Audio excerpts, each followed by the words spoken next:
तो सभी भक्तों को Radhe Radhe. Welcome back to my channel travel to live. तो अभी मैं हूँ वृंदावन में, मेरा सेकंड डे है ब्रज का। तो आज मैंने दर्शन करना स्टार्ट किया सबसे पहले बांके बिहारी से। तो ये वीडियो आपके लिए बहुत सही होने वाला है, क्योंकि इस वीडियो में बताने वाला हूँ कि किस तरीके से आपको वृंदावन आना है, कैसे आप पहुंच सकते हो और किस तरीके से आके आप यहाँ दर्शन कर सकते हो। तो अभी मैंने 3 जगह दर्शन किए हैं, बांके बिहारी, राधा वल्लभ और राधा रमन जी के। मैं बाहर अभी खड़ा हूँ, जो आप मेरे पीछे देख रहे हैं। तो मेरे 3 दर्शन, और सुबह मॉर्निंग में मेरी स्टार्टिंग हुई जर्नी 9 बजे के अप्रोक्स। मंदिर खुला, मैंने वहां दर्शन किए, मेरे को अप्रोक्स 1 घंटे का समय लगा, बहुत सुंदर मैंने दर्शन किए। उसके बाद में आप आ सकते हैं राधा वल्लभ के दर्शन करने के लिए। राधा वल्लभ जी के मैंने बहुत सुंदर दर्शन करे, और वहां पे जो प्रेमानंद जी के जो गुरु जी है, उनके भी वहां दर्शन करने का लाभ आप लेंगे। उसके बाद में आप आएंगे यहाँ पे राधा रमन जी के दर्शन करने के लिए। इसी के साथ में यात्रा को आगे बढ़ाते हैं और दर्शन करते हैं आगे, और इन्फॉर्मेशन कंप्लीट देने वाला हूँ, जिसमें आपको मिलेगा कि कितनी बजे आपको कहाँ कहाँ के दर्शन करने चाहिए। तो इसी के साथ में आगे बढ़ते हैं। जय श्री राधे। इसी के साथ में वृंदावन में रुकने के लिए मैं आपको बता देता हूँ कि बांके बिहारी मंदिर से पास में आपको कई सारे ऑप्शंस दिखेंगे रुकने के। तो उसमें से मैं एक ऑप्शन पे आया, यहाँ पे हरिधाम गेस्ट हाउस। यहाँ पे मैंने बुकिंग की है अभी रात को आकर, और इसका लोकेशन मैं आपको बता देता हूँ कि बांके बिहारी मंदिर से आप जब निकलेंगे आगे, और यहीं पे थोड़ा सा आगे निकलने के बाद में आपको गली में थोड़ा सा अंदर आना होगा। वहाँ पे तो आप यहाँ देख सकते हैं, तो ये रिसेप्शन एरिया है यहाँ का, और रूम्स वगैरह मैं आपको अभी दिखा देता हूँ कि रूम्स वगैरह कैसा है, कि बहुत नेट एंड क्लीन है। तो हमें यहीं रुकने के लिए व्यवस्था सही लगी, तो हम यहीं रुकने वाले हैं। और रूम्स वगैरह मैं आपको दिखाता हूँ कि फर्स्ट फ्लोर पे मेरे को यहाँ पे रूम मिला है। तो ये रूम की गैलरी वगैरह देख सकते हैं आप। होटल नेट एंड क्लीन है, और 106 करके मुझे रूम अलॉट हुआ है। और ये देख सकते हैं ये रूम एरिया। तो यहाँ आपको डबल बेड मिल जाएगा, 2 लोगों के लिए और 3 लोगों के लिए भी सफिशिएंट है ये। और आगे आपको दिखा देता हूँ। और एसी की रिक्वायरमेंट नहीं थी, क्योंकि अभी बारिश अच्छी खासी हुई है, तो मुझे रिक्वायरमेंट लगी नहीं। तो नॉन एसी रूम मैंने लिया है यहाँ पे। और पानी की बोतल मुझे यहाँ पे मिल गई है पानी की। ये आपका ड्रेसिंग एरिया, और इसी के साथ में और ये वॉशरूम एरिया आप देख सकते हैं, काफ़ी स्पेसियस है और नेट एंड क्लीन है। और गीज़र आपको यहाँ मिल जाएगा, और राड भी दे रखी है वैसे, कि अगर कुछ प्रॉब्लम हो, गीज़र वगैरह नहीं चले तो। और इसका जो मेरा टैरिफ रहने वाला है, इसका मेरे रहा 1000 रुपीज़, 1000 रुपये 2 लोगों का मेरा यहाँ पे रहा। 2000 रुपये में मैंने 2 दिन के लिए यहाँ पे बुक किया। तो ये इन्फॉर्मेशन थी। तो यहाँ भी आप चेक कर सकते हैं होटल्स वगैरह। और जो इसका मैप है, मैं आपको मैप भी इसी पे डाल दूँगा। तो मैप की फ़ोटो आपको डिस्क्रिप्शन बॉक्स में मिल जाएगी, तो वहाँ पे इसका एड्रेस मिल जाएगा। और ये आप देख सकते हैं, ये इसका मैप है पूरा, कि हरिधाम गेस्ट हाउस करके ये हैं। और इसकी फ़ोटो मैं आपको डाल दूँगा, तो आप वहाँ भी देख सकते हैं। इसकी फ़ोटो में आपको दिख रहा होगा, तो इस फ़ोटो के अकॉर्डिंग आप यहाँ पे पहुँच सकते हैं। तो ये इन्फॉर्मेशन थी। इसी के साथ में कल हमारी यात्रा होगी स्टार्ट वृंदावन की। वृंदावन की यात्रा के दौरान आपको सबसे पहले दर्शन बांके बिहारी के करने चाहिए। मॉर्निंग में सुबह अपनी होटल से आप रेडी होकर सुबह जल्दी बांके बिहारी के दर्शन करें, क्योंकि वृंदावन के वैसे तो सभी मंदिरों में बहुत भीड़ रहती है। इसी में से बांके बिहारी का मंदिर भी उनमें से मुख्य मंदिर है, जहां पे आपको दर्शन करने के लिए कम से कम 2 से 3 घंटे का समय चाहिए। ये त्योहार पे ज्यादा भीड़ हो जाती है, तो आप कोशिश करें कि सुबह आप दर्शन जल्दी कर लें। इसी के साथ में हम आगे दर्शन करते हैं। तो राधे राधे सभी दोस्तों को। तो बांके बिहारी लाल के मैंने दर्शन किए, क्योंकि आज मॉर्निंग में सबसे पहले मैं तैयार होकर पहुंचा बांके बिहारी मंदिर में। वहां पे मुझे बहुत सुंदर दर्शन हुए बांके बिहारी के। और जब आप आते हैं तो बांके बिहारी दर्शन के बाद में आप राधा वल्लभ के दर्शन करने भी आए, क्योंकि बहुत ही ब्रज की गलियां हैं छोटी छोटी, वहां पे आकर हमने दर्शन। और जितने भी मेरे पीछे भक्त देख रहे हैं, ये सारे लोग जा रहे हैं अभी राधा वल्लभ के दर्शन करने के लिए। तो मैं भी पहुंचा राधा वल्लभ के दर्शन करने के लिए यहाँ पे। तो हम आगे बढ़ रहे हैं इसी के साथ में, और बहुत ही सुंदर हमारे दोस्त जो हम साथ में ही आए थे। तो ये सारे मेरे फ्रेंड्स जो आ रखे इंदौर से, और हमने भरतपुर से यात्रा स्टार्ट साथ ही की थी, लेकिन मेरे साथ वाले आ गए थे डायरेक्टली वृंदावन और हम निकल गए थे मथुरा। तो मुझे जन्मभूमि के दर्शन करने थे। तो उसके बाद में मेरा सेकंड डे था, तो मेरा ये सेकंड डे में मैंने दर्शन किए यहाँ के। तो इसी के साथ में पहले हम जय बुलाएंगे, बोलो राधा वल्लभ चार्य की जय, राधा रानी की जय, तो मथुरा के लाल की जय। ठीक है, आगे चलते हैं, आगे पहले दर्शन करते हैं, फिर आपको आगे की विजिट में कंप्लीट करवाता हूँ। राधे राधे। राधा वल्लभ के दर्शन भी बहुत खूबसूरत दर्शन है वृंदावन में, क्योंकि भगवान कृष्ण का यह विग्रह, यह मूर्ति स्वयं भगवान शिव से प्राप्त है। एक कथा के अनुसार भगवान शिव ने आत्मदेव को राधा वल्लभ जी की यह मूर्ति कई साल कैलाश पर तपस्या करने पर दी थी और उनको राधा वल्लभ जी की सेवा की विधि भी बताई थी। उसके बाद आत्मदेव ने राधा वल्लभ जी की मूर्ति अपनी बेटियों और हरिवंश महाप्रभु को उपहार में दी थी, और फिर हरिवंश जी ही राधा वल्लभ जी को वृंदावन लाए थे। तो यह दर्शन भी वृंदावन में आपको जरूर करने चाहिए। जय श्री राधे।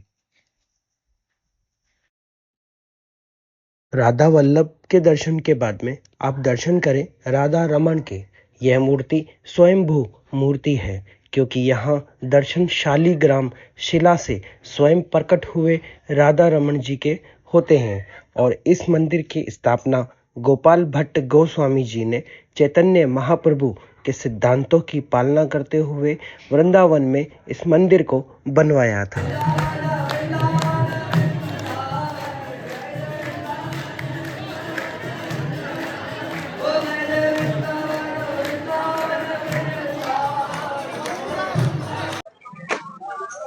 और जब आप राधा रमन जी के दर्शन करके आएंगे, तो आपको वहीं से निकलते वक्त जब आप आएंगे तो आप पहुंचेंगे कालीदेह मंदिर। कालीदेह मंदिर के आपको वहां दर्शन करने चाहिए। कालीदेह मंदिर के पास में ही है, यहीं पे जो आप मेरे सामने पेड़ देख रहे हैं, ये वही पेड़ है जहाँ पे श्री कृष्ण ऊपर चढ़ गए थे सारी गोपियों के वस्त्र लेकर, और उनको ये सीख दी थी कि हमें कभी भी नदी में, तालाब में निर्वस्त्र होकर नहीं नहाना चाहिए, क्योंकि उसमें वरुण देव का वास होता है। तो यही चीर घाट के सामने ये पेड़ है, इसके आप यहाँ दर्शन कर सकते हैं। उसके बाद में दूसरा वहाँ पे प्राचीन यमुना माता का मंदिर है, आप यहाँ भी दर्शन कर सकते हैं। तो ये सामने आप देख रहे हैं, पहले सबसे पहले इसी के दर्शन कीजिए यहाँ पे, और बहुत ही सुंदर दर्शन है। और यहाँ आपको पहुंचना है चीर घाट के सामने, वहां सामने दिख रहा है आपको चीर घाट, चीर घाट के ठीक सामने है ये। और कहते हैं कि यमुना माता पहले जहाँ सड़क मार्ग है यहीं पे आया करती थी, लेकिन अभी पानी का स्तर कम होने के कारण थोड़ा यहाँ से पानी दूर चले गया है, अप्रोक्स 500 मीटर के आसपास। तो यहाँ आप आकर दर्शन कर सकते हैं। बंदरों से विशेषकर सावधान रहे, क्योंकि चश्मा फोन वो आपका ले जा सकते हैं। तो ये एक बहुत मोस्ट इम्पोर्टेंट दर्शन थे वृंदावन के, जो आप यहाँ आकर कर सकते हैं। और एक इम्पोर्टेंट बात और बताता हूँ, जब भी आप दर्शन करने के लिए आएंगे तो यहाँ देखेंगे कि कालीदेह के सामने जो ये मंदिर स्थापित है, ये इस पेड़ की, जहाँ श्री कृष्ण चढ़ गए थे, उस पेड़ की आप जो जड़ देखेंगे ये वहां जाकर निकली है। तो इसके आप वहां दर्शन कर सकते हैं। इसी के साथ में कमेंट सेक्शन में जरूर लिखें जय श्री राधे। और इसी के साथ में बांके बिहारी मंदिर के दर्शन करने के बाद में अगर आपको अपने घर पे पेड़ लेकर जाने हो मथुरा वृंदावन ब्रज के जो प्रसिद्ध है, तो आप आ सकते हैं ब्रिजवासी, क्योंकि यहीं पे है सबसे प्रसिद्ध जो है वो यहीं पे है। तो इसका मैं लोकेशन आप बता देता हूँ आपको कि बांके बिहारी मंदिर से आप जब राधा रमन मंदिर के लिए निकलेंगे, राधा वल्लभ के मंदिर के लिए निकलेंगे, तो यहीं पे आपको दिख जाएगा ये सामने बोर्ड, बांके बिहारी जी महाराज श्री वृंदावन धाम, ये बोर्ड आप देख सकते हैं। बाकी रास्ते में देखेंगे तो ब्रिजवासी का आपको दिख जाएगा। ये ऑन रोड पे ही है जहाँ पे आप आ सकते हैं और यहाँ से अपने घर के लिए शुद्ध पेड़ यहाँ से ले जा सकते हैं। तो इसी के साथ में हम भी चलते हैं अंदर और लेते हैं यहाँ से। तो बांके बिहारी जी के दर्शन करने के बाद में वहां से अप्रोक्स 1 से 1.5 किलोमीटर आपको आना होगा निधिवन के दर्शन करने के लिए। निधिवन का ये मेन द्वार जो मेरे सामने आप देख रहे हैं, साजी मंदिर के जस्ट पास में ही है। तो आपको जब भी वृंदावन आए तो यहाँ के दर्शन भी आपको जरूर करने चाहिए। तो इसी के साथ में आगे बढ़ते हैं और आगे के दर्शन मैं आपको करवाता हूँ निधिवन के। निधिवन वही है जहाँ पे श्री कृष्ण रास रचाते थे और अभी भी कहते हैं शाम के वक्त पे ये बंद हो जाता है, क्योंकि अभी भी श्री कृष्ण अपनी गोपियों के साथ में यहीं पे आते हैं रास रचाने के लिए। तो चलते हैं और दर्शन करते हैं अभी निधिवन के। तो इसी के साथ में अभी मैं आ गया निधिवन में। निधिवन में एंट्री होते ही आप देखेंगे और अंदर इन सारी सखियों को, क्योंकि जितने भी ये पेड़ हैं ये सारी गोपियां हैं और कहते हैं कि अभी भी ये सारी जो गोपियां रात को बन जाती है ये सारे जो पेड़ हैं यहाँ पे। तो सबसे पहले तो इनके दर्शन है यहाँ पे, तो इनके दर्शन जरूर करें, इन सभी को प्रणाम जरूर करें यहाँ पे।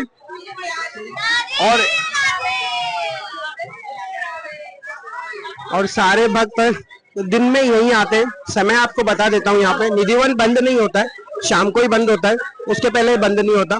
तो पहले सबसे पहले निधिवन के दर्शन करें यहाँ पे, बहुत ही सुंदर। और सभी सखियों को यहाँ प्रणाम करें। अभी भी कहते हैं कि रात को श्री कृष्ण यहीं आते हैं और यहीं आकर अभी भी रास रचाते हैं। अंदर मंदिर के दर्शन है बहुत खूबसूरत, तो अंदर मंदिर के दर्शन करेंगे। इसी के साथ में आगे बढ़ते हैं। राधे राधे। और जब निधिवन में आप दर्शन करने के लिए आएंगे तो ये एक मोस्ट इम्पोर्टेंट बात है कि जब आप दर्शन करने के लिए पहले मंदिर के जहाँ दर्शन करेंगे, जहाँ एक चबूतरा सा बन रखा है छोटा, तो कहते हैं कि जो बांके बिहारी जो थे उनका मेन प्रकट स्थल यही था। तो बांके बिहारी जी प्रकट यहीं से हुए थे, उसके बाद में उनको स्थापित किया गया जहां आज वर्तमान में जहां आप दर्शन करते हैं तो वहां दर्शन होते हैं। तो इसी के साथ में बोलिए बांके बिहारी लाल की जय हो। इसी के साथ में आगे दर्शन करेंगे जहां कन्हैया जी रास रचाते, तो अपन वहां पहुंचेंगे अब।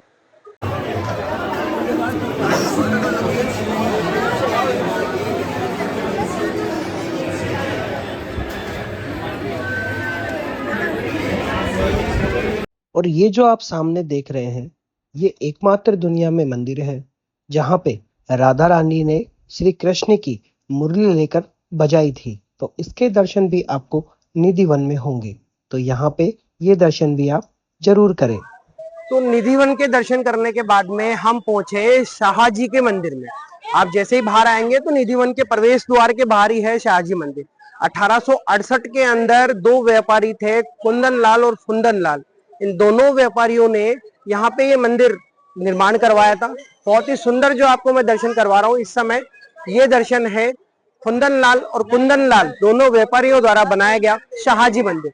तो आपकी आइटिनरी के अंदर ये भी होना चाहिए और यहाँ के दर्शन भी आपको करने चाहिए। इसी के साथ में आगे बढ़ते हैं। जय श्री राधे। शाहजी मंदिर के दर्शन करने के बाद में हम पहुंचे हैं गोपीनाथ जी के मंदिर। तो आप यहाँ के भी दर्शन करें क्योंकि टाइमिंग सबका अलग है मंदिर खुलने का। तो अभी 5:30 बजे के अप्रोक्स मंदिर खुलना स्टार्ट हो जाते हैं। कहीं का टाइम 5:15 का है तो कहीं का 5:30 का। तो इसी के साथ में हम भी पहुंचे गोपीनाथ मंदिर।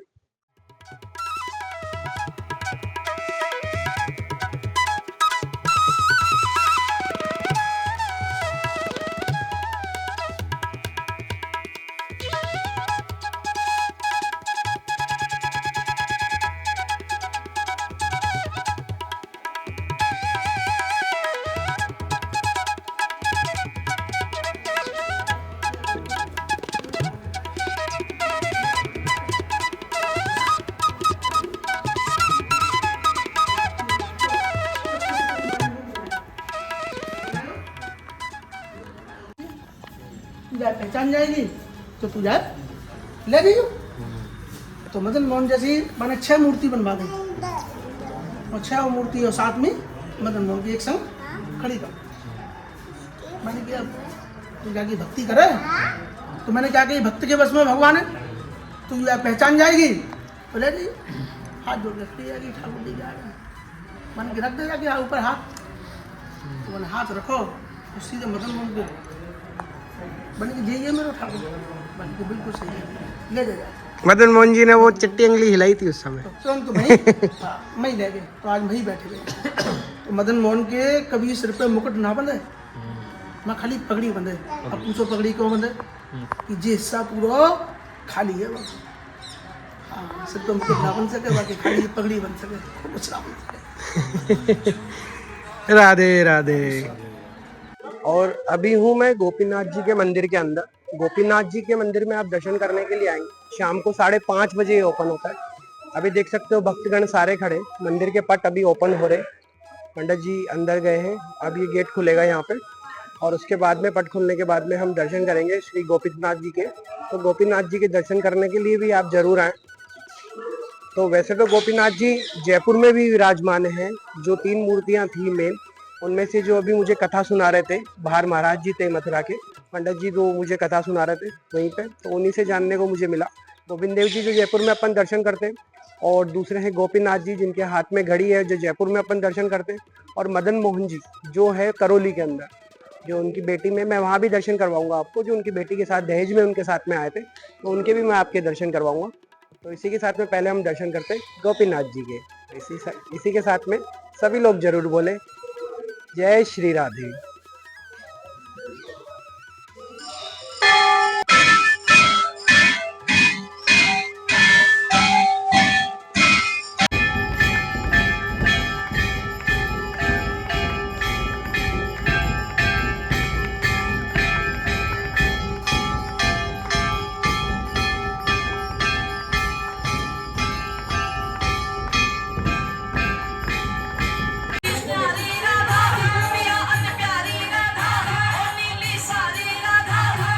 तो गोपेश्वर महादेव के दर्शन करने के बाद में आप आए रंग जी के मंदिर में।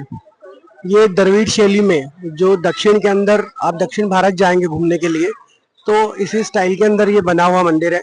तो आप देख सकते हैं ये शैली द्रविड़ शैली है, जिसमें 1851 में ये मंदिर बनना स्टार्ट हुआ और 1855 में इसका निर्माण कंप्लीट हुआ।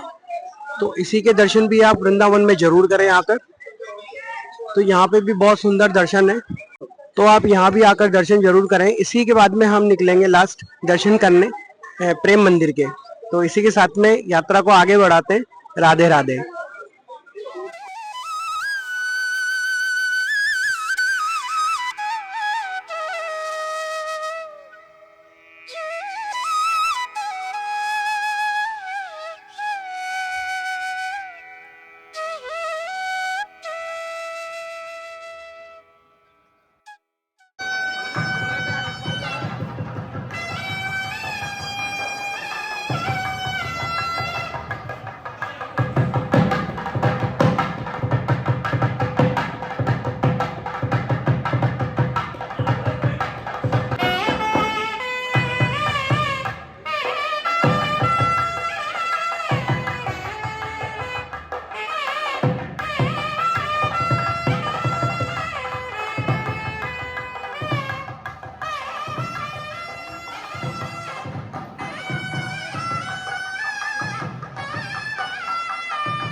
वृंदावन में सभी यात्री शाम को प्रेम मंदिर एवं एस्कॉन टेम्पल घूमने के लिए जाते हैं।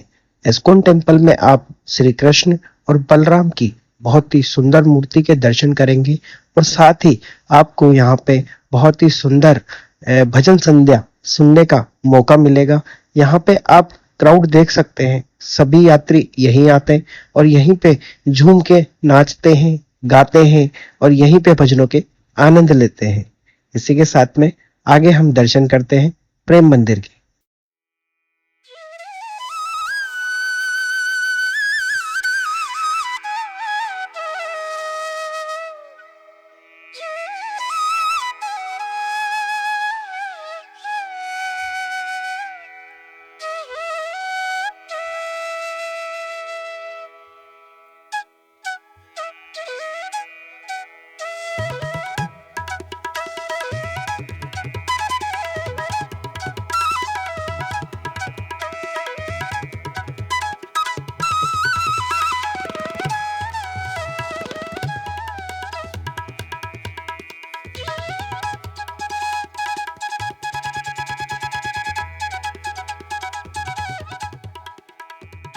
तो सभी को राधे राधे।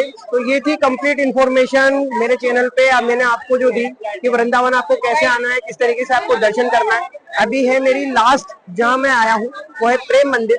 आपको यात्रा के जो लास्ट में जो दर्शन करने हैं, अगर एक दिन की आपकी यात्रा है तो आपको लास्ट में जहाँ आना चाहिए वो है यहाँ पे प्रेम मंदिर। 8:30 बजे का इसका बंद होने का है।